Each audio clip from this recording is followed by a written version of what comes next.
The only constant about tax is change. Here are some important tax changes coming into play from July 1st, 2020 that you need to know about. The first big change is a reduction in the company tax rate. In the 2020 to 2021 financial year, the corporate tax for small and medium-sized companies with a turnover under $50 million will decrease to 26% from the current 27.5%. This rate will further reduce to 25% in the 2021 to 2022 financial year. Overall, this means you pay less tax to the government for your small business. Furthermore, if your company has passive income including rent, interest income, dividend income, royalties, and net capital gains that constitutes more than 80% of its taxable income, a 30% tax applies to your business regardless of its size. A second important change is the start of the single-touch payroll system for small businesses. From July 1st, 2020, closely held payees, that is, someone who's related to or part of the business entity, will need to start reporting through single-touch payroll. Single-touch payroll is a new system that reports your employees' payroll information, that is, salaries, superannuation, and pay-as-you-go withholding, directly to the Australian Taxation Office through a single-touch payroll software. The new change involves employers with 19 or less employees reporting using STP every pay cycle.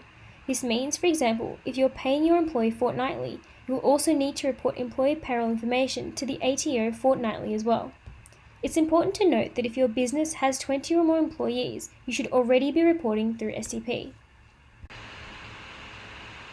A third change is that instant asset write-offs will be extended. An instant asset write-off enables small businesses having an annual turnover of less than $500 million to claim immediate deductions from their taxable income for eligible purchased assets under a defined threshold amount, which was previously $30,000. Effective from 12th of March 2020, this threshold has increased to $150,000 per asset and will be effective until 1st of January 2021. This means that you may be able to claim deductions on your taxable income up to $150,000 per asset if your assets are eligible and meet required criteria, potentially reducing the amount of tax you pay. These three tax changes are particularly applicable to small businesses. The remaining tax changes discussed in this video may be helpful to know for your personal individual taxable income. A fourth change constitutes an increase in the age limit for spouse contributions into super. Previously, contributions to your spouse's superannuation required the receiving spouse to be of a maximum age limit of 69 years. From July 1st, 2020, the receiving spouse's age limit for spouse contributions into superannuation will increase from 69 to 74 years, therefore increasing opportunity for contributions to your spouse's superannuation account. A fifth change is a temporary reduction to superannuation minimum drawdown requirements, that is, the amount that can be withdrawn from your retirement savings account for income account-based pensions.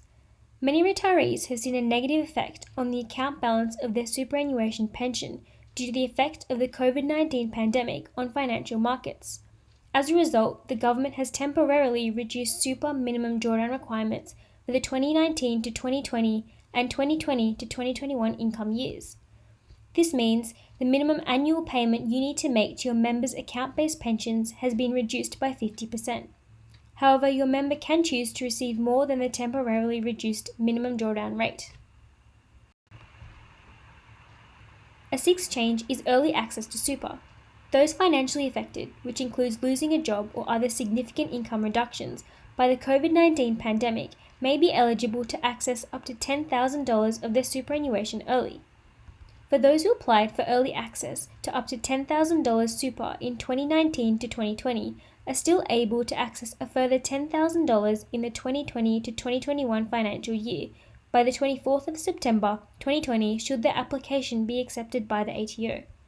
This process involves applying directly through ATO online services via MyGov. The seventh change involves changes to capital gains tax for expats having Australian properties.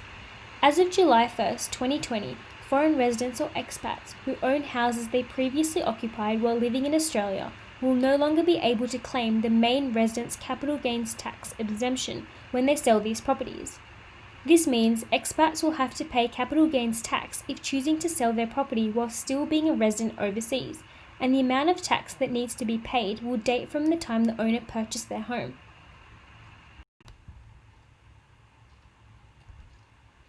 A quick summary of the changes discussed so far. 1. Reductions in company tax rate. 2. Single touch payroll begins for closely held businesses. 3. Instant asset write-off extended. 4. Increased age limits for spouse contributions into super. 5. Reduction in minimum drawdown for account-based pensions. 6. Early access to super.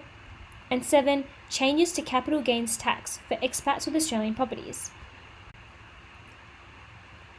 For further information or help regarding your businesses or your personal tax and accounting inquiries, contact Entrust Accountants today at 040 168 7019 or send an email to info@entrustaccountants.com.au.